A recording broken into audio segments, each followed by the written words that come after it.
अब देखो इसके बाद हम लोग पढ़ेंगे अनुगमन वेग और वैद्युत धारा में संबंध। ठीक, तो देखो यहाँ पर सबसे पहले इन दोनों में संबंध जो बताना है वो कैसे आपको इसका डेरिवेशन कैसे करना है। ठीक, तो देखो यहाँ पर सबसे पहले आप क्या करेंगे, यहाँ पर एक चालक मान लेंगे। ठीक, यहाँ पर इस तरीके से हम एक चालक मान लेंगे। ठीक, चालक का मतलब समझ रहे हो ना, कोई तार आपको ले लेना है। ठीक, अब इस तार को क्या करना है, ये मान लो हमने एक एल लंबाई का तार ले लिया, मतलब इसकी लंबाई जो है वो मान लो एल है। ठीक, अब यहाँ पर मैंने एल इसकी लंबाई क्यों माना, क्योंकि ये तार, अब आपको ये थोड़ी पता है, आपने इसको कॉपी में लिखा है, अब आपको ये थोड़ी पता है कि ये 1 मीटर है कि 2 मीटर है कि 3 मीटर का तार है। ठीक, जब आपको पता ही नहीं है क्योंकि कॉपी में लिख रहे हो, अभी आपके हाथ में होता तो आप उसको नाप लेते कि 1 मीटर का है, 2 मीटर का, कितने मीटर का तार है। ठीक, तो इसलिए इसको मैंने एल लंबाई मान लिया है। ठीक, मान लो कि इसकी लंबाई एल है। ठीक, अब यहाँ पर क्या करना है, इस तार का जो क्षेत्रफल है वो मान लो ए है। ठीक, इसका जो क्षेत्रफल है वो मान लो ए है।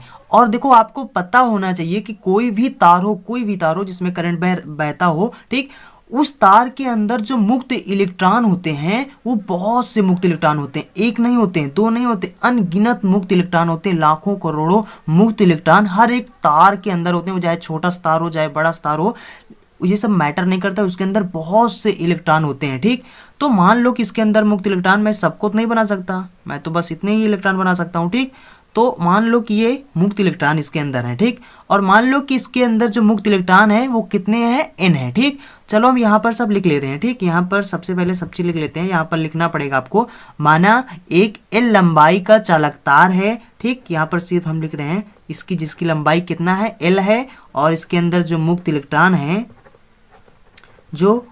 इलेक्ट्रॉन है उनको आप n मान लीजिए। ठीक, किसके अंदर, क्योंकि पता नहीं कितने इलेक्ट्रॉन है, बहुत से इलेक्ट्रॉन है तो उनको n हम मान लेते हैं। ठीक, अब यहाँ पर क्या करना है, अब यहाँ पर इसका जो क्षेत्रफल है ये भी लिख लो कि इसका क्षेत्रफल जो है वो a है। ठीक, अब इसको क्या करना है, अब इसको, इसके जो सिरे होते हैं, एक ये सिरा हो गया, एक ये सिरा हो गया। ठीक, अब इन दोनों सिरों से इसको, इस तार को क्या करिए, एक बैटरी में बांध दीजिए। ठीक, बैटरी जो होता है, बैटरी लगा दीजिए, यहाँ से हम एक बैटरी लगा देते हैं। ठीक, ये हो गया बैटरी, इसको हम एक बैटरी से कनेक्ट कर देते हैं। ठीक, इन तारों को जब इसको हम बैटरी से कनेक्ट कर देंगे तो यहाँ पर अब करंट बहेगा। अब करंट कैसे बहेगा, अब ये पहले समझ लो कि बैटरी, यानी देखो करंट जो होता है वो बैटरी नहीं निकालता, बैटरी करंट से नहीं बनता है। देखो बैटरी तो सिर्फ इस तार को एक विभवांतर देगा, इसको वोल्टेज देगा। जब इस, यानी इस बैटरी को इस तार से जब जोड़ेंगे तो ये बैटरी जो है इस तार को एक वोल्टेज देगा, एक यानी विभवांतर देगा। जब इस पर विभवांतर लगेगा इस तार पर, तो इसके अंदर जो इलेक्ट्रॉन होंगे इनको एनर्जी मिलेगी। एनर्जी मतलब इनको ऊर्जा मिल जाएगा। जब इनको ऊर्जा मिल जाएगा तो ये चलने की कोशिश करेंगे। यानी कि जैसे कि देखो, जब आप थोड़ा खाना पीना कम खाए होते हो तो आप मतलब कि एक चुपचाप से एक जगह चुपचाप से बैठे होते हो। ठीक, और जब उसके बाद खाना पीना खा लेते हो तो आपके अंदर फिर एनर्जी आ जाती है। ठीक, खाना खाने के बाद आपके अंदर कितना एनर्जी आ जाता है। ठीक, फिर उसके बाद कोई भागने के लिए कह देना तो आप भाग भी सकते हो। ठीक, कोई आपसे, आपको अगर तंग करे आप उससे लड़ भी सकते हो। ठीक, तो मतलब आपके अंदर जब एनर्जी आ जाता है तो आप भी भागने की कोशिश करते हो। उसी तरह से जब इनको भी एनर्जी मिल जाएगा, वोल्टेज जब इनको एनर्जी देगा, तो ये इलेक्ट्रॉन, मुक्त इलेक्ट्रॉन क्या होंगे, चलेंगे। और चलेंगे किस तरफ, देखो यहाँ पर इलेक्ट्रॉन पर चार्ज कितना होता है, इलेक्ट्रॉन मतलब ई होता है, इस पर इलेक्ट्रॉन पर, हर एक इलेक्ट्रॉन पर माइनस चार्ज होता है।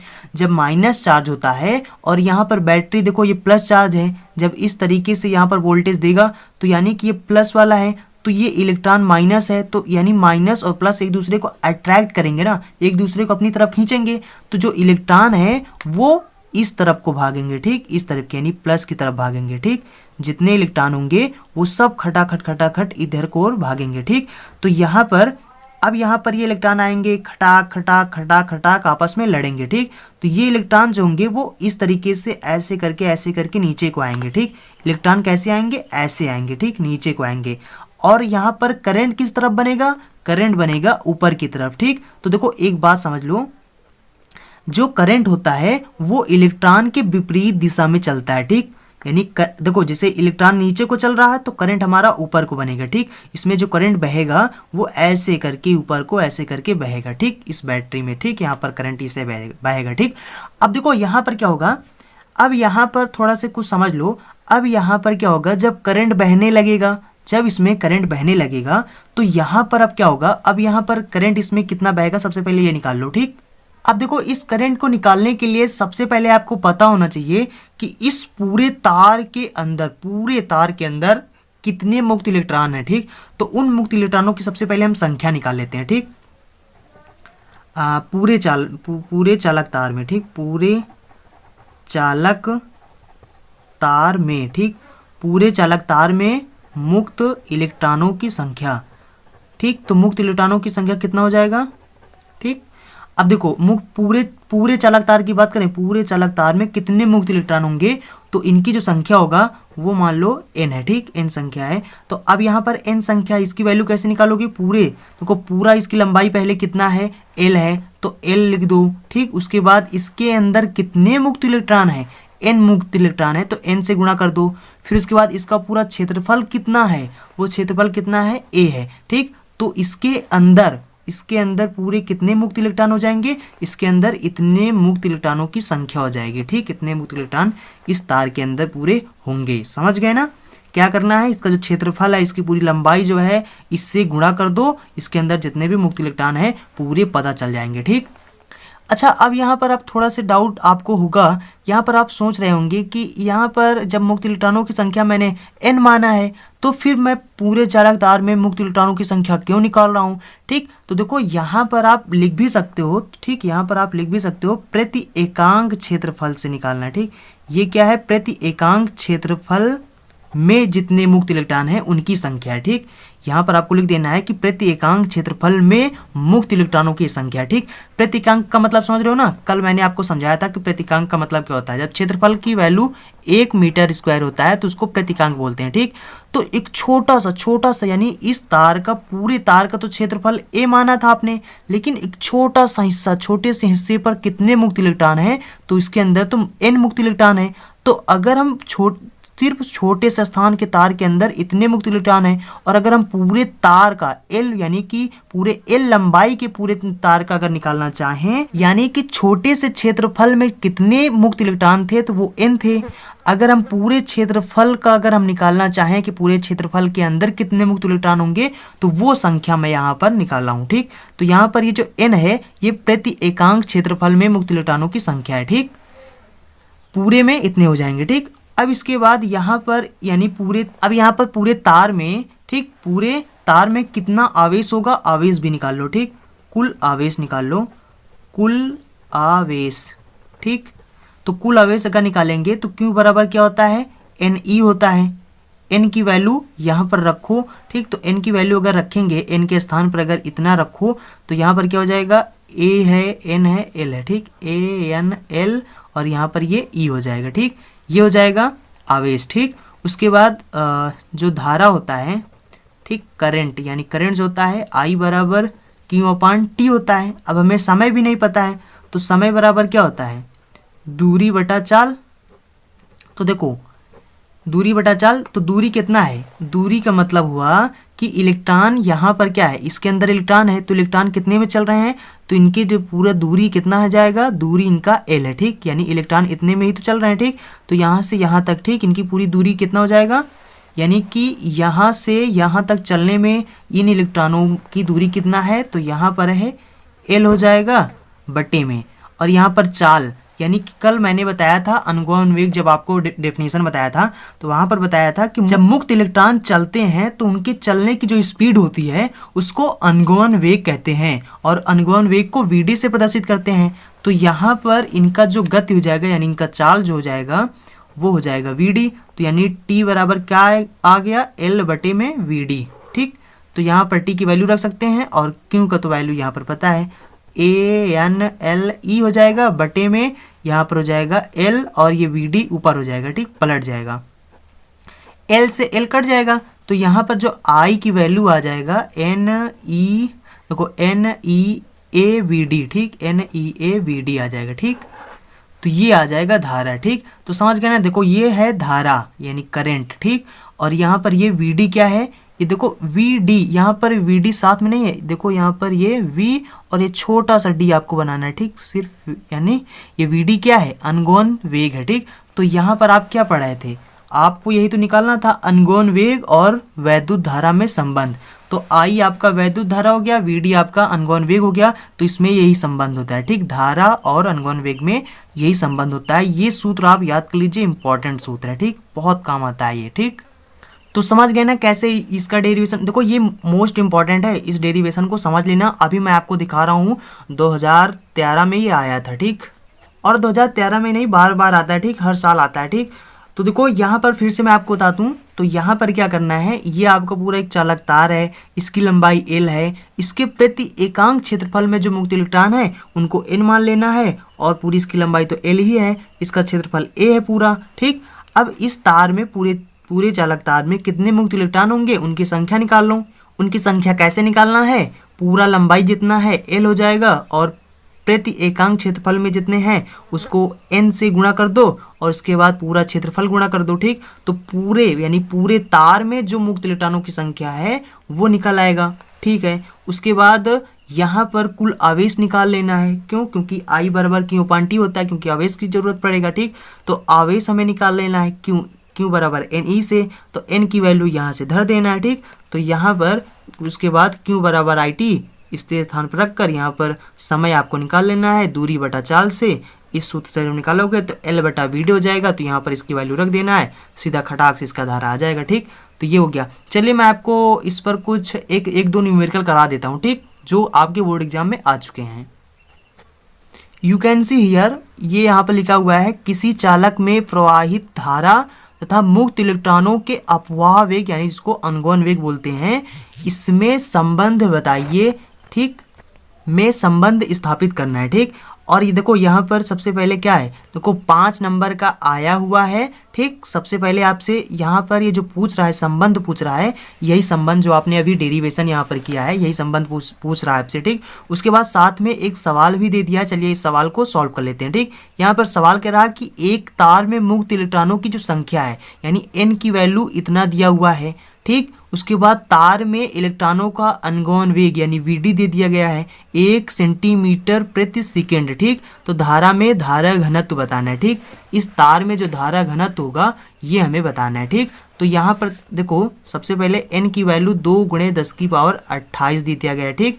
उसके बाद यहाँ पर VD दे दिया गया है 1 सेंटीमीटर प्रति सेकेंड, और यहाँ पर सेंटीमीटर प्रति सेकेंड नहीं रखना है, इसको मीटर में चेंज कर देना है, ठीक, मीटर प्रति सेकेंड, ठीक। तो यहाँ पर मीटर में चेंज करेंगे, 10⁻⁻2 से गुणा करेंगे तो हो जाएगा मीटर प्रति सेकेंड में, ठीक। उसके बाद ये दोनों चीज दिए गए हैं। अब आपसे पूछा क्या जा रहा है, धारा घनत्व। धारा घनत्व क्या होता है, J होता है। अगर आपको नहीं पता है, आपने पहला वाला यानी पार्ट 0 जो है उसको अगर आपने नहीं देखा है तो लिंक डिस्क्रिप्शन बॉक्स में है, आप उसको देखकर यानी उस वीडियो को देख सकते हो, ठीक। अब देखो यहाँ पर धारा घनत्व, वहाँ पर मैंने बताया है कि धारा घनत्व क्या होता है और इसकी डेफिनेशन आपको कैसे लिखना है वो भी मैंने सरल तरीके से बताया था, ठीक। अब यहाँ पर J बराबर IA होता है, ठीक। अब यहाँ पर सबसे पहले देखो यहाँ पर आपको I नहीं पता है, देखो आपको I नहीं पता है, I नहीं पता है तो यहाँ से हम सबसे पहले I की वैल्यू रख देंगे, ठीक। तो जब I की वैल्यू यहाँ पर रखेंगे तो NEA VD हो जाएगा, ठीक, बटे में A हो जाएगा, तो A से तो A कट जाएगा, ठीक हो जाएगा, ठीक। उसके बाद N तो देखो हमको पता है, VD भी हमें पता है, और इलेक्ट्रॉन तो पता है, सबको पता है इलेक्ट्रॉन की वैल्यू कितना होता है, ठीक। तो यहाँ पर 2 × 10⁻28 रख देंगे, और E की वैल्यू 1.6 × 10⁻−19 होता है। और उसके बाद यहाँ पर VD बचा है, तो VD की वैल्यू यानी 1 × 10⁻−2 है, ठीक। तो यहाँ पर 16 दूना कितना हो जाएगा, 32 हो जाएगा, गुणे में यहाँ पर 9 2 21 हो जाएगा, और 28 में से 21 घटाएंगे तो 10⁻7 हो जाएगा, ठीक। तो यहाँ पर ये हो जाएगा, देखो ये हो जाएगा एम्पियर प्रति मीटर स्क्वायर, ठीक। ये आपका आंसर हो जाएगा, ठीक। एम्पियर प्रति मीटर स्क्वायर इसका मात्रक है, ठीक। तो आई होप आप इसको समझ गए होंगे। चलिए आगे देखते हैं। अब देखो इसके बाद आ गया ओम का नियम। अब देखो हम आपको बता दें कि यहाँ पर ओम का नियम जो है ना ये मोस्ट इंपॉर्टेंट है। आप सब चीज छोड़ दीजिएगा, ठीक, इस चैप्टर में सब चीज छोड़ दीजिएगा, लेकिन ओम के नियम और ओम के नियम का जो सत्यापन है इसको मत छोड़िएगा, ठीक।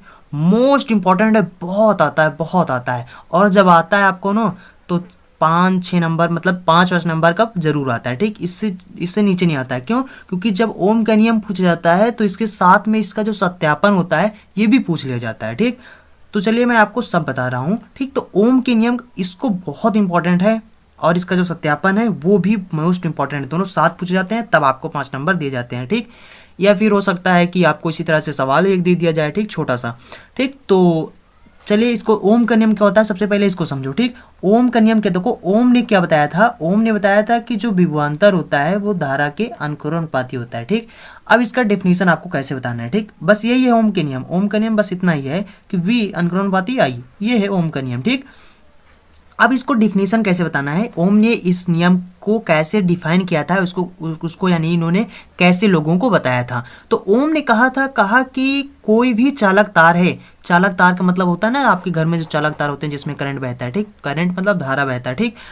अब ये चालक तार, कोई भी चालक तार हो, उस चालक तार का जो भौतिक अवस्थाएं होती है, भौतिक अवस्थाएं जो आपको सामने दिख रही होती हैं, ठीक। भौतिक अवस्थाएं जैसे कि ताप हो गया, दाब हो गया, ठीक। ये सब जो भौतिक अवस्थाएं होती हैं, तो किसी भी चालक तार का अगर भौतिक अवस्थाएं जो हैं अगर इनको हम चेंज ना करें, ठीक, भौतिक अवस्थाएं जो होती हैं इनको अगर हम चेंज ना करें तो इनके सिरों पर जो लगाया गया विभवांतर होता है, इनके सिरों पर जो लगाया गया विभवांतर होता है, ठीक, ये और इसमें जो बहने वाली धारा होती है, ये दोनों क्या होते हैं, अनुकरणपाती होता है, ठीक। तो ओम का साफ साफ फंडा आपको कैसे बताना है, आपको बताना है कि यदि किसी चालक तार की भौतिक अवस्थाएं जैसे ताप, दाब आदि में कोई परिवर्तन न हो तो इनके सिरों पर लगाया गया विभवांतर और उसमें बहने वाली धारा के अनुकरणपाती होता है। समझ गए ना? तब आपको बताना है, थोड़ा से इतना ऐड कर देना है, थोड़ा इतना आपको और बता देना है। क्या बताना है कि किसी चालक की भौतिक अवस्थाएं जैसे ताप, दाब आदि में परिवर्तन ना करें, ठीक। उसके आगे तो आपको पता है कि V अनुकरणपाती यही होता है, यही आपको बताना है कि विभवांतर तो उसके सिरों पर लगाया गया जो विभवांतर होता है उसमें बहने वाली धारा के अनुकरणपाती होता है। बस ये होता है इसकी डेफिनेशन, ठीक। नोट्स आप टेलीग्राम में जाना, वहां से डाउनलोड कर लेना, ठीक। टॉपिक नॉलेज सर्च करना तो वहां पर आपको टेलीग्राम मिल जाएगा, वहां से आप नोट्स डाउनलोड कर लीजिएगा, ठीक। आप वहां से नोट्स से पढ़ सकते हैं, ठीक। यहाँ पर मैं आपको सिर्फ समझा दे रहा हूँ, ठीक। देखो अब यहाँ से अगर यहाँ पर जो ये अनुकरणपाती है इसको जब हटाओगे तो यहाँ पर देखो कोई भी अनुकरणपाती हो उसको जब हटाने पर एक कांस्टेंट लग जाता है, ठीक। जब बराबर लगाओगे उसको हटाकर तो एक कांस्टेंट लग जाता है और यहाँ पर भी एक कांस्टेंट आ जाएगा और वो कांस्टेंट होगा R। तो यहाँ पर हो जाएगा R और ये I हो जाएगा, ठीक। और यहाँ पर ये जो कांस्टेंट होता है इस R को बोला जाता है वैद्युत प्रतिरोध, ठीक, जिसकी डेफिनेशन मैं कल बता चुका हूँ आपको, ठीक। कल मतलब इसके पहले वाले वीडियो में। या फिर इसी को हम ऐसे भी बोल सकते हैं कि R बराबर, इसको अगर I को इधर बोल दें तो यानी V/I हो जाएगा, ठीक। तो चलिए अब इसका सत्यापन करते हैं जो कि मोस्ट इंपॉर्टेंट है और खूब पूछ जाता है। अब देखो यहाँ पर फिर से आपको वही चित्र बनाना पड़ेगा जो इसके पहले वाले डेरिवेशन में आपने किया, ठीक। अब देखो यहाँ पर फिर से हम आपको थोड़ा समझाते, आपका रिवीजन भी हो जाएगा, ठीक है ना। तो देखो अब यहाँ पर क्या हो जाएगा, यहाँ पर सबसे पहले आपको एक चालक तार लेना है, ठीक। इस तरीके से एक चालक तार लेना है, ठीक। मैं छोटा सा चालक तार बना रहा हूँ, ठीक। ये चालक तार लेना है, ठीक। और यहाँ पर इसके अंदर मुक्त इलेक्ट्रॉन होंगे, ठीक। अब यहाँ पर समझ लो, यहाँ पर इस पूरे तार का जो क्षेत्रफल है उसको आप A मान लीजिए, ठीक। इसका जो क्षेत्रफल है उसको A मान लीजिए, इसकी जो लंबाई है इसको L मान लीजिए, ठीक। और इस चालक तार के प्रति एकांक क्षेत्रफल में कितने इलेक्ट्रॉन है उसको N मान लीजिए, ठीक। मुक्त इलेक्ट्रॉन है, जितने मुक्त इलेक्ट्रॉन है उनको यहाँ पर सबसे पहले लीजिएगा। माना L लंबाई का चालक तार जिसकी क्षेत्रफल A है और जिसके मुक्त इलेक्ट्रॉन यानी प्रति एकांक क्षेत्रफल में मुक्त इलेक्ट्रॉनों की जो संख्या है वो N है। प्रति एकांक क्षेत्रफल का मतलब एक छोटा सा क्षेत्रफल, छोटे से क्षेत्रफल में यानी इसके छोटे से तार में एक छोटे से हिस्से में जो इलेक्ट्रॉन रखे हुए हैं, यानी रखे हुए का मतलब इसके अंदर जो इलेक्ट्रॉन है वो N है, ठीक। छोटे से हिस्से की बात कर रहे हैं अभी हम, छोटे से हिस्से के अंदर, ठीक। अब यहाँ पर उसके बाद यहाँ पर इसको क्या करना है, आपको एक बैटरी से कनेक्ट कर देना है, ठीक। इस तार को इस बैटरी से कनेक्ट कर देना है, ठीक। अब जब बैटरी से कनेक्ट कर देंगे तो यहाँ से बैटरी इसको इसका एक वोल्टेज देगा यानी इसको विभवांतर देगा। जब इसको ये वोल्टता देगा तो अब यहाँ पर इसके अंदर जो इलेक्ट्रॉन होंगे उनको एक बहुत एनर्जी मिल जाएगा, बहुत ऊर्जा मिलेगा। जब ऊर्जा मिलेगा ये तो भागने की कोशिश करेंगे। जब ये भागेंगे, जब ये इलेक्ट्रॉन तड़ातड़ यहाँ पर आएंगे, भागेंगे, ठीक, यहाँ पर ये प्लस चार्ज है तो ये इनको अट्रैक्ट करेंगे, ये अपनी तरफ खींचेंगे, प्लस चार्ज इसको अपनी तरफ खींचेगा। जब खींचेगा तो ये इलेक्ट्रॉन जो होंगे वो इस तरफ नीचे को आकर भागेंगे, ठीक। जब नीचे को इस तरह से आएंगे तो इसमें करंट ऊपर की तरफ इस तरह से बन जाएगा, ठीक। ये करंट ऊपर की तरफ ऐसे बनेगा और इलेक्ट्रॉन ऐसे नीचे को आ रहा है, ठीक। अब यहाँ पर क्या होगा, अब यहाँ पर जब करंट बन जाएगा और ये करंट कितना होगा, अभी इसका डेरिवेशन कर चुके हैं, अब इसका डेरिवेशन यहाँ पर नहीं करेंगे, सीधा लिख देंगे यहाँ पर चालक तार में या चालक में प्रवाहित धारा, ठीक, चालक में प्रवाहित धारा, ठीक।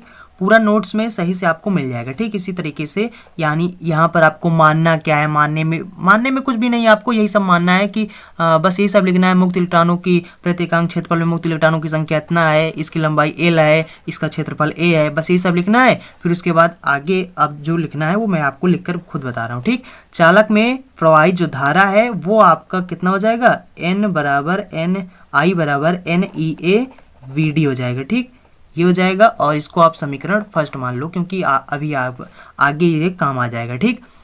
अब यहाँ पर क्या होगा, ये धारा यहाँ पर कितना बहेगा आपको पता है क्योंकि अभी डेरिवेशन हम लोग कर चुके हैं।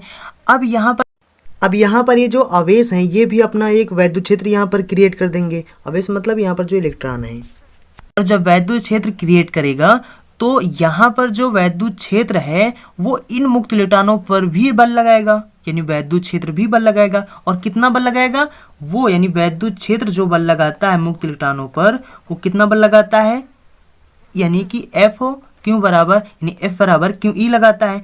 यहाँ पर इलेक्ट्रॉनों पर जब यानी कि आवेश किसी आवेश पर बल लगाता है तो ये इतना होता है। अब यहाँ पर ये आवेश नहीं है, यहाँ पर मतलब इलेक्ट्रॉन है, ठीक। तो इलेक्ट्रॉन पर जब बल लगाएगा तो यहाँ पर इसका इलेक्ट्रॉन पर आवेश कितना होता है, E होता है, ठीक। तो यहाँ पर क्यू के स्थान पर आपका E बन जाएगा, ठीक। अब यहाँ पर यानी कि इतना वैद्युत क्षेत्र बल लगाएगा, ठीक।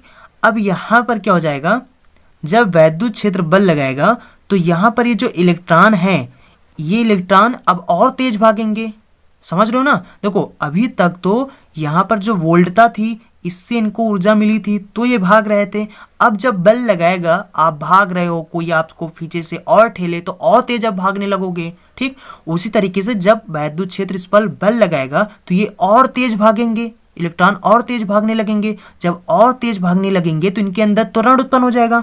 जब त्वरण उत्पन्न हो जाएगा तो वो त्वरण कितना उत्पन्न होगा, चलो उसको निकाल लेते हैं। अब देखो मान लो कि अगर इलेक्ट्रॉनों का यानी इलेक्ट्रॉन का द्रव्यमान m हो तो F बराबर ma हो जाता है। a क्या है, त्वरण है, तो हमको त्वरण निकालना है, a की वैल्यू निकालना है। और यहाँ पर जो बल है वो कितना है, E, ठीक। E क्या है, इलेक्ट्रॉन, ये क्या है, वैद्युत क्षेत्र, ठीक।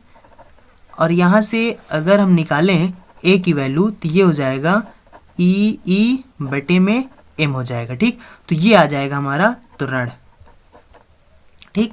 तो इन पर जो त्वरण हो जाएगा वो त्वरण कितना उत्पन्न होगा, E बटे में m, ठीक। अब यहाँ पर क्या होगा, और एक चीज समझ लो कि यहाँ पर बैटरी आप विभवांतर लगा रहे हो, ठीक।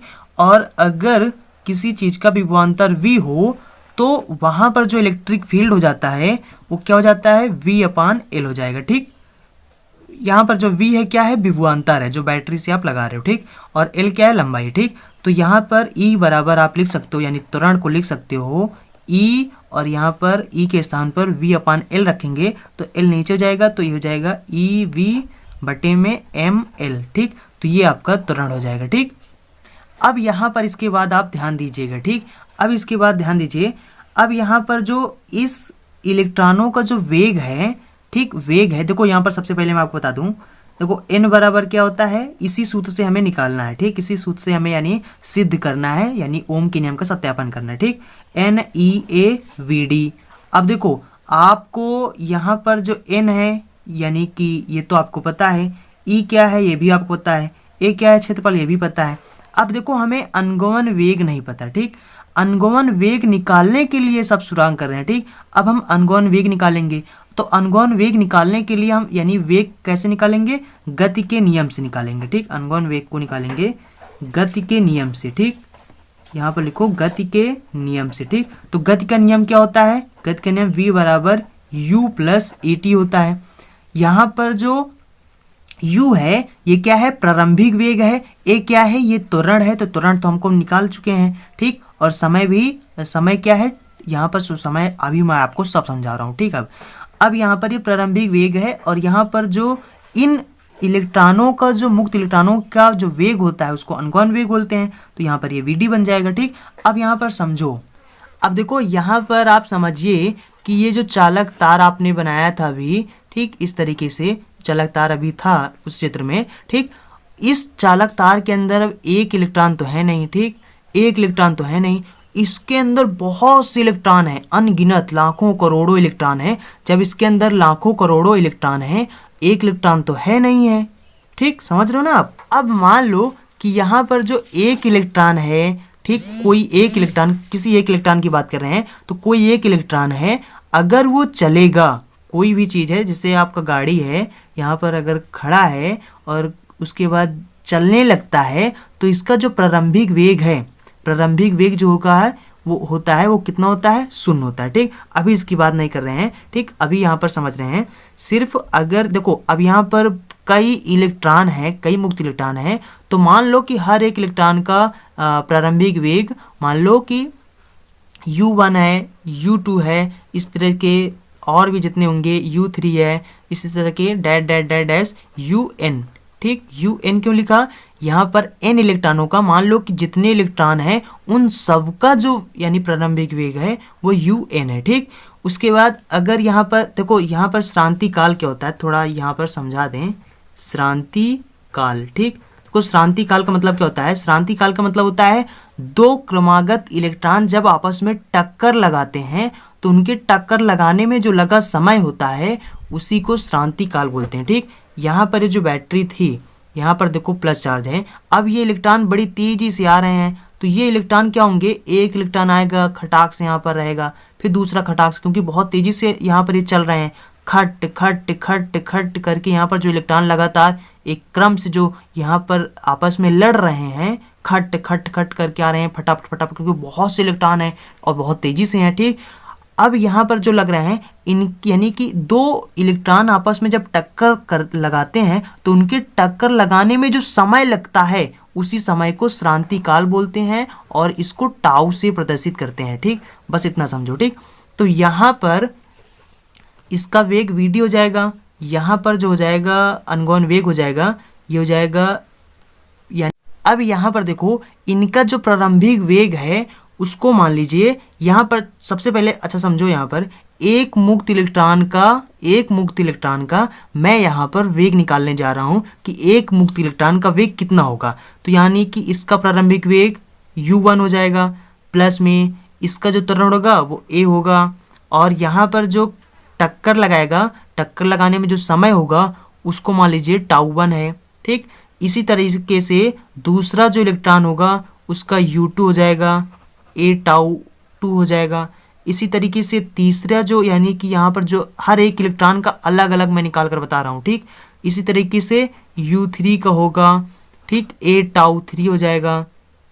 ठीक, उसके बाद इसी तरीके से मान लो vd में अब यानी इसका अनुगमन वेग, अब देखो यहाँ पर मान लो कि n यानी कि इसी तरह से बहुत से इलेक्ट्रॉन इसी तरह से आप निकालते चले जाओ, निकालते चले जाओ, निकालते चले जाओ। ठीक, क्योंकि सबका तो निकाल के बता नहीं सकते क्योंकि यहाँ पर लाखों करोड़ों इलेक्ट्रॉन है, तो हम सीधा मान लेते हैं इसी तरीके से जितने भी इलेक्ट्रॉन होंगे उनका यही इस तरीके से बनता चला जाएगा। ठीक, अब यहाँ पर इन यानी कि इन सभी इलेक्ट्रॉनों का जो अनुगमन वेग है, इन इलेक्ट्रॉनों का अनुगमन वेग का हम औसत मान निकालेंगे, यानी औसत वेग निकालेंगे। ठीक, तो यहाँ पर निकालेंगे, अब हम क्या निकालेंगे, इनका औसत अनुगमन वेग। ठीक, अनुगमन वेग। अब देखो औसत अनुगमन, देखो औसत कैसे निकालते हैं। ठीक, जैसे कि 2 हो और 3 हो और 4 हो, अगर आपसे कोई पूछे कि इन सब का औसत मान क्या होगा, तो औसत मान कैसे निकाला जाता है, इन सबको आपस में जोड़ दो और जोड़ने के बाद गिनो कै लोग हैं, 1 2 3, 3 लोग हैं तो 3 से भाग कर दो। अगर यहाँ पर मान लो 5 और जोड़ दें तो कितने लोग हो गए, 1 2 3 4, तो 4 से भाग कर दो। ठीक, तो इसी तरह से जितने होते हैं तो ये औसत मान निकाला आएगा। ठीक, तो किसी भी चीज़ का औसत मान निकालना समझ गए ना।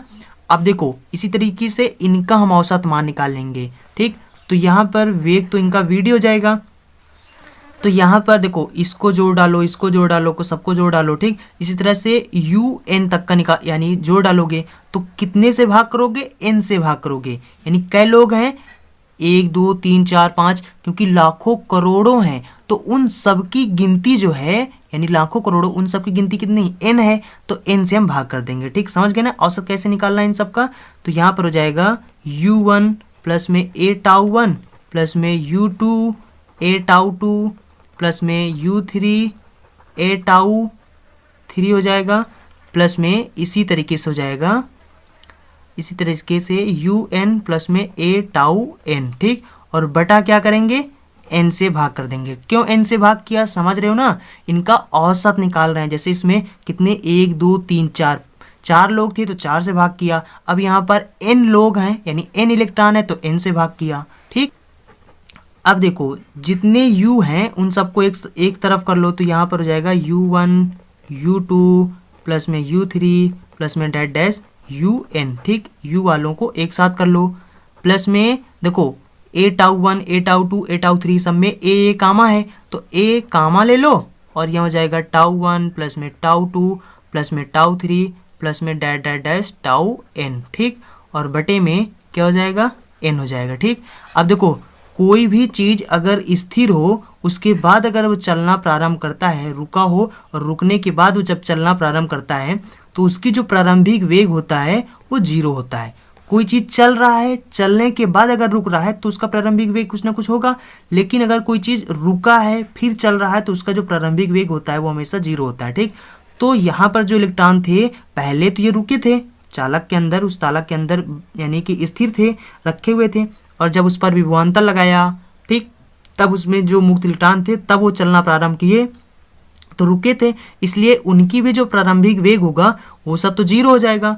तो यहाँ पर देखो ये भी 0 ये भी 0 ये भी 0 सब 0 हो जाएंगे, तो ये तो पूरा काम खत्म हो जाएगा ये वाला, और यहाँ पर सिर्फ बचेगा ये। ठीक, तो ये बचेगा a टाउ 1 प्लस में टाउ 2 प्लस में tau 3 dash dash dash dash tau n बटे में यहाँ पर n। क्यों, क्योंकि ये तो पूरा समाप्त हो जाएगा, सिर्फ इतना ही तो बचेगा। ठीक, तो वो मैंने इस तरीके से लिख दिया। ठीक, अब मान लो कि यहाँ पर जितने भी टाउ हैं इन सब का जो औसत श्रांति काल है वो आप टाउ मान लीजिए। ठीक, इन सब के बराबर आप टाउ मान लीजिए। ठीक, तो यहाँ पर क्या हो जाएगा, यहाँ पर वी बराबर में a टाउ हो जाएगा। ठीक, अब देखो a की वैल्यू यानी त्वरण है, a क्या है, त्वरण है, और त्वरण पहले निकाल चुके हो, यानी a बराबर क्या था, वहाँ पर था ई वी बटे में एम एल। तो यहाँ पर अब इसकी वैल्यू रखेंगे तो वी डी बराबर में हो जाएगा, यहाँ पर a के स्थान पर हो जाएगा ई वी एम एल और ये हो जाएगा टाउ। ठीक,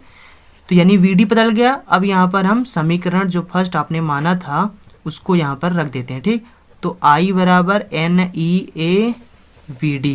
ठीक, तो वी डी की वैल्यू रख देंगे तो एन ई ए, और वी डी की वैल्यू रखेंगे तो ई वी टाउ बटे में एम एल, यही है वी डी की वैल्यू। ठीक, अब यहाँ पर जो v है इस v को इधर ले आओ। ठीक, तो यहाँ पर क्या हो जाएगा यार, यहाँ पर हो जाएगा I बटे में v, और यहाँ पर इधर क्या बचेगा, देखो ई स्क्वायर हो जाएगा। ठीक, तो एन ई स्क्वायर, उसके बाद a है और क्या बचा है टाउ है बटे में एम एल है। ठीक, अब देखो इसको पलट दो, इसको जब पलट देंगे तो v ऊपर हो जाएगा, I नीचे हो जाएगा, इधर एम एल ऊपर हो जाएगा, n e square a tau नीचे हो जाएगा। ठीक, तो देखो अभी आपने देखा था, ठीक, क्या था, r बराबर क्या होता है, v अपान आई होता है। ठीक, r अपान v अपान आई होता है, तो इसके स्थान पर क्या हो जाएगा, i हो जाएगा। ये कांस्टेंट है, ये पूरा क्या है, कांस्टेंट है, और कांस्टेंट इस कांस्टेंट की जो वैल्यू हो जाएगा वो r हो जाएगा। ठीक, तो यहाँ पर ये हमारा सिद्ध हो जाएगा। ठीक, इसके स्थान पर r हो जाएगा तो ये हमारा सिद्ध हो जाएगा। ठीक, तो हम बोल सकते हैं कि r की जो वैल्यू हो जाएगा, r बराबर क्या हो जाएगा, ml बटे में ne स्क्वायर a टाउ हो जाएगा। ठीक, तो देखो ये प्रूफ हो गया। ठीक, यही ओम का नियम है। ठीक, तो यहाँ पर समझ गए ना। अब यहाँ पर देखो, इसको इधर करोगे तो यहाँ पर v बराबर आर आई हो जाएगा, तो यानी हम बोल सकते हैं v अनुक्रमणिपाती आई। ठीक, तो ओम का नियम ये हो गया आपका सत्यापन। ठीक, ये हो गया ओम के नियम का सत्यापन। ठीक, अब देखो यहाँ पर क्वेश्चन बनता है कि ओम, यहाँ पर जो प्रतिरोध है आर है, वैद्युत प्रतिरोध जो आर है, इसको प्रभावित करने वाले कारक कौन कौन से होते हैं। ठीक, तो यहाँ पर चलिए इसको भी बताते हैं हम आपको। तो देखो, जब आपसे पूछा जाए कि ओम यानी जो वैद्युत प्रतिरोध होता है, इसको प्रभावित करने वाले जो कारक होते हैं, उन कारक को बताइए। ठीक, तो यहाँ पर 4 कारक हैं, चलिए मैं आपको बताता हूँ। देखो, आर क्या है, आर एल के क्या, देखो यहाँ पर एम क्या है, देखो एम कांस्टेंट है। ठीक, यहाँ पर जो ई है, ई स्क्वायर है, ये भी कांस्टेंट होता है। ठीक, और यहाँ पर जो बस ये इतना कांस्टेंट होता है। ठीक, इतना ये कांस्टेंट है। तो बाकी यहाँ पर 1 2 3 4, यही चारों यहाँ पर इसको प्रभावित करेंगे। ठीक, तो यहाँ पर अगर हम देखें तो ये यहाँ पर आर के अनुक्रमणिपाती क्या है, एल है, तो आर के अनुक्रमणिपाती एल बोल देंगे। ठीक, उसके बाद इसका मतलब क्या होता है अभी समझा रहे हैं। देखो, उसके बाद आर देखो अब यहाँ पर एन क्या है, व्युत्क्रमणिपाती, तो 1/n लिख देंगे। इसी तरीके से आर अनुक्रमणिपाती 1/a हो जाएगा, और चौथा कारक हो जाएगा आर यानी कि व्युत्क्रमणिपाती हो जाएगा 1/vd हो जाएगा। ठीक, देखो अनुक्रमणिपाती का मतलब होता है अगर ये बढ़ेगा तो ये भी बढ़ेगा, और व्युत्क्रम देखो 1/ नीचे अगर कोई चीज हो उसका मतलब होता है व्युत्क्रमणिपाती, और व्युत्क्रमणिपाती का मतलब होता है कि अगर ये बढ़ेगा तो ये घटेगा, उल्टा होता है इसमें। ठीक, अगर ये बढ़ेगा तो ये घटेगा, ये कम होगा तो ये बढ़ेगा, उल्टा।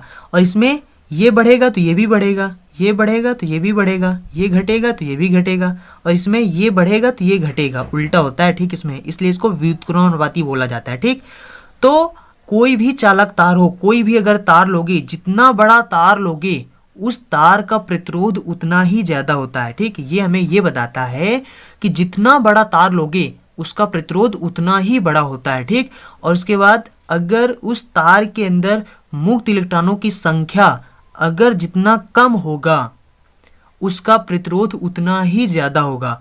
किसी चालक तार के अंदर मुक्त इलेक्ट्रॉनों की संख्या जितना कम होगा उस तार का जो प्रतिरोध होगा उतना ही ज्यादा होगा। ठीक, और उसके बाद किसी भी चालक तार का क्षेत्रफल जितना कम होगा उस तार का जो प्रतिरोध होता है वो उतना ही ज्यादा होता है।